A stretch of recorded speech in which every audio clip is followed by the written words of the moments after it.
Let's get into the meat of that. So, what do we think between sort of web apps and native apps? And I'll throw it to Rich first.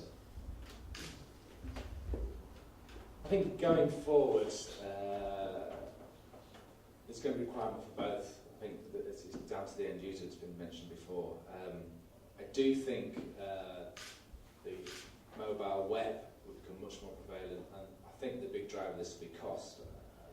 As there's more and more devices coming out and you get more fragmentation, and you've got Android, various different Android, iPhone, you've got PlayStation Vita we're working on now, it's got connectivity, it's got a browser on it. For businesses it's going to become the cost driver, it's going to be too expensive.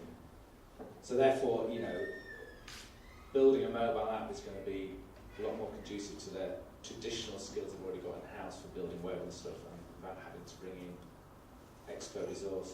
However, that's not saying apps won't still be with us, and I think if you look at the desktop, and what's happened to the desktop now is traditionally had apps, and now they've moved into mobile apps, and you've got Google Mail, you've got Microsoft Office moving on to web. You'll see that transfer over, but how there will be a requirement for apps, but I don't think how we see now is loads of apps for marketing purposes, for branding purposes in the store will not be prevalent. I think they'll disappear, and they'll be onto the mobile web.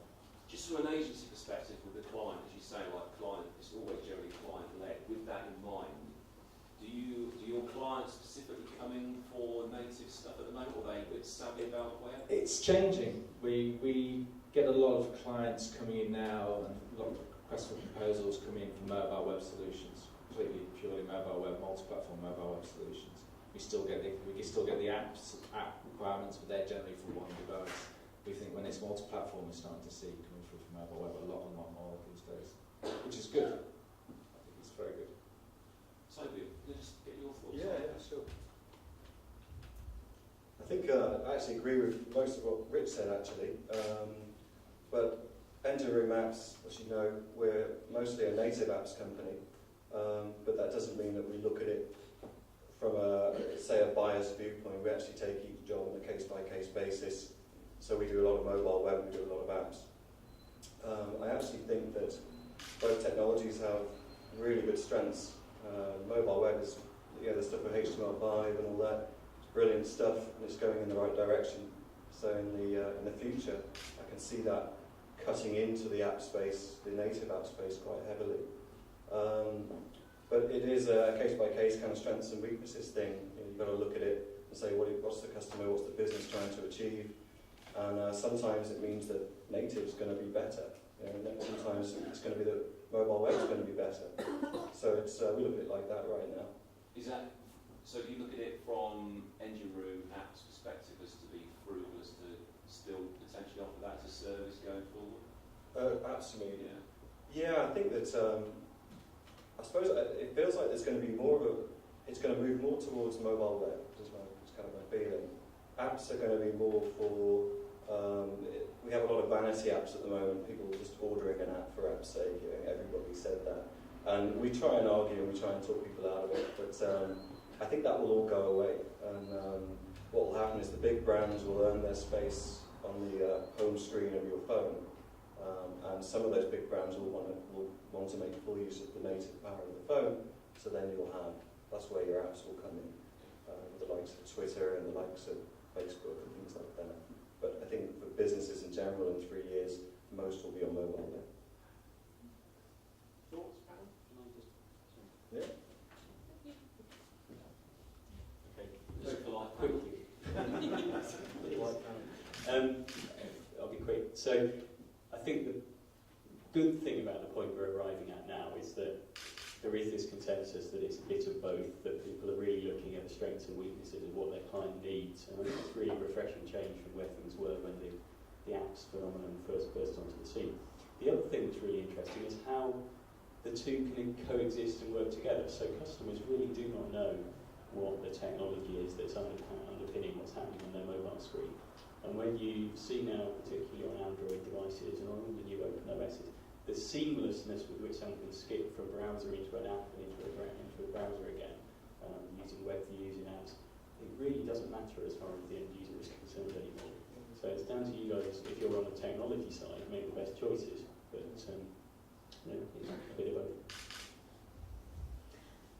Again, just agreeing with a lot of what's been said, but I think there's still a case for, it depends on your audience. I mean, we had a brief recently where the brief was for a native app, and actually the split of the audience was 30% Android, 30% BlackBerry, 30% iPhone, which was the most even I've seen so far. And then we had another one that came in, and 75% of their audience own an Apple device, whether iPad or iPhone.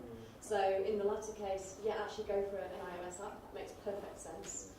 But for the rest of it, what do you want to do? What do you want to achieve? Because sometimes you don't need the hardware sort of features to make your app any better. So there's no point doing a native app unless you actually need what the hardware will give you beyond what you can do on the web.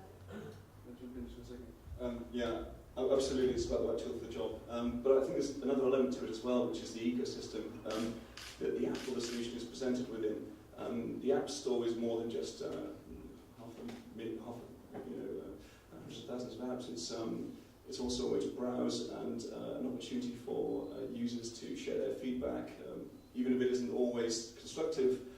With refinement, an opportunity to engage with developers and to, in such a fluid marketplace, to show what people like and maybe what they don't like is an invaluable mechanism, I think. So I think there's a place for the App Store in some form going forwards, and hopefully we'll refine as well. Any others on that one? One further point it's just looking at the future. I mean, 5 years ago, what phones did we have there? What sort of devices are we going to have in 5 years' time? The only really way to future-proof it is having a mobile presence, or mobile web presence, really, because then you create an infrastructure you don't have to keep rebuilding, you'll be breaking that bust and build process. I mean, we're already looking at PS Vita, which has got a browser in it, and it's a games machine, but it's online, it's 3G, it's not a phone, you can't make calls, it's like a tablet. You don't know what devices are coming out in the future, so I think having something built on the mobile web is a lot more of a guarantee of having sustainability.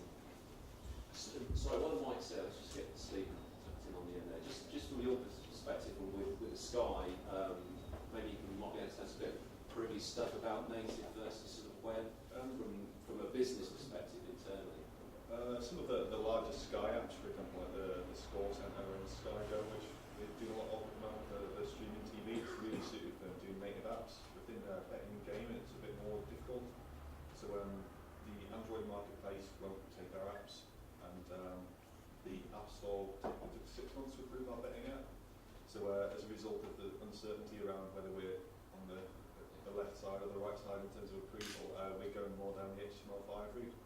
But when you think of things like browsing a betting site is an obvious candidate for doing an HTML5, it's more like a sort of traditional web experience. But when you come to things like poker or roulette, arguably we should really do it in native app. But I think in those areas we're currently looking at more of pushing HTML5 and seeing what we can achieve with that, so that we can get it across all the different devices, especially like the BlackBerries, the Androids, that kind of thing. But I think the main thing we'd miss out on by doing that is the sort of discoverability of getting it in the App Store and all the user feedback and that kind of thing. Especially with being part of Sky, we have a lot of really high profile apps there already, so that the sort of discoverability of being able to sit alongside those is something we'd miss out on if we went fully web app route. Yeah.